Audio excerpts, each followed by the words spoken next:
What's up, guys? We're at the end of the training session. We're doing secrets. Okay, one Q&A, just one. You want to do what do you do when you start to get too high? Okay, so he's down. I get my hooks in. The guy, quadpod, stands. So he's gonna put weight, he's gonna get up on both legs. Now, you notice I'm double under, but my head's getting too high. So the future is gonna be tough. There is no Suluev stretch. I can't come over here and grab his leg and go for it. That would happen if David were to do something like that. If David were to do something like that, now I can pull and then break him by pulling his leg. Okay? Shout out to Carl Percy and tore his hamstring like that with Mayhem Miller and training. Ruined his life. He didn't get his UFC fight with Matt Hughes because of that. Be careful. A lot of sweat on the mats too. Quadpod stands, starts to shake a little bit. Uh-oh. Maybe I go for a Kimura grip. And then now as I'm dropping towards the mat, I put in an arm bar and pull his arm and stretch him and get him here. I could also face the legs when I do it. Okay, probably much better of a technique, facing the legs and go for the arm bar. You're gonna see a lot of that. Instead of going for the arm bar, we're just gonna break the guy down. I'm here. You try to like, look guys, just come to one side, my body weight, be strong. 2-on-1, look, pull his hand off the mat, and the guy falls. Now, once the guy falls, we can regain our control. So I'm going back for the neck. I keep his hand away from his neck. So when he tries to defend with his right hand, I'm trying to keep it away. I like keep this arm back here, so that way I can catch him, okay? A lot of hand fighting tactics you must use when you want to catch good guys. You can't just go back to the standard seatbelt, let the guy get set, and then he defends your move. So I'm underneath, whatever. The guy was strong enough.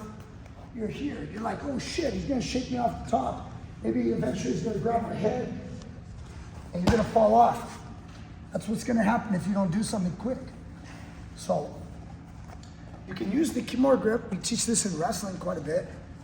A double wrist lock for you catch wrestling dudes because you hate the Kimura name. Or you just pull. So I just pull it off the mat. As I pull it off the mat, maybe this guy's gonna scramble and try to come on top. I've gotta be ready. I've gotta be ready to keep the back or frame and do an arm bar, okay? And finish. So that's the move. No need to go any more. I mean, it's pretty simple, but when we were practicing it, you activate your legs, I think. Can you do it to me? So we gotta activate our legs. So you want me to Kimura grip it? No. Just simple 2-on-1. But yeah, but not yet. We're not there yet. So now put your hooks in, like you're trying to stretch me and stuff. Yeah. See how like I stop from being, you've seen this a million times, right guys? Just go ahead and stretch me out. Yeah, like that. So how do I stop that? When this first happens right here, I sit back, I push back. See that? Now my knees are at an angle that are forward. It's as if I'm doing a knee strike up. Okay, like I'm raising my knee to my chest. Rather than, once you get to this parallel or perpendicular to the mat angle, when he stretches, he can force my legs back. Now you're in trouble. So the first thing, once I'm here, I'm like, whoop. He tries to stretch, whoop, and I'm like, not getting stretched. Now he might try to yank you backward. He might try to sit back and just fall back. Pull, he pulls me back. I'm like, don't drop your hook. That looks ugly. They're gonna be in the comment section. They're gonna say, dude, bro didn't even know how to keep his hook in. Still comment. All right, so when I sit back, remember if I sit back, he tries to pull me back. I'm like, look, no. Maybe this is the time to throw his hook out. And look, now I'm like, your hooks aren't in the middle. This guy tries to scramble back up. I'm like, thank you for that. Oh, you get that. Give me that wrist back. That was smart. Do that again. Yeah. Now I'm like, oh, face this guy. So we don't get pulled back. We don't get flattened out. That's how you do this part. So I know how to go here. He can't pull me back. He can't flatten me out. Try to stretch me. Yeah, like it's so hard.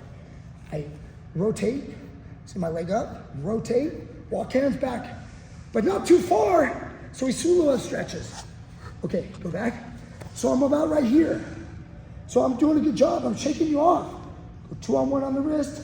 Now slow motion. Pull but stretch your legs. Yes. And he drops me down. And look, he keeps my wrist away. Like I'm trying to bring my elbow back down. Look for your next move. If it's an armbar or a choke. Whatever. Oh, he went back to seatbelt neck and defend. That was kind of what I was arguing against. I was like, see, fuck, I go for the attack.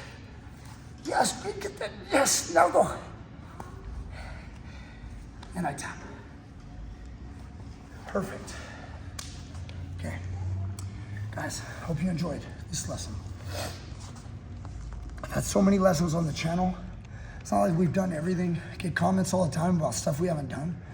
But we're trying to, as I get better guys in the room, what's really cool about having better guys is you can really get into the nooks and crannies of these positions and these techniques that you don't learn a lot of times in a regular old class. Because, you know, it's not a basic knee slice guard pass class, or a simple single leg takedown class, or a rear naked choke class, or defense to an armbar class.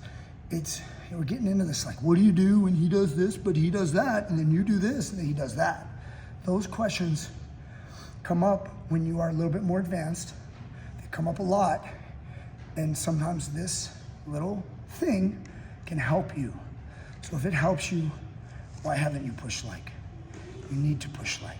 You know this. You know this. Send location. Okay? Love you guys. We'll see you guys next time. You know it, with more great stuff.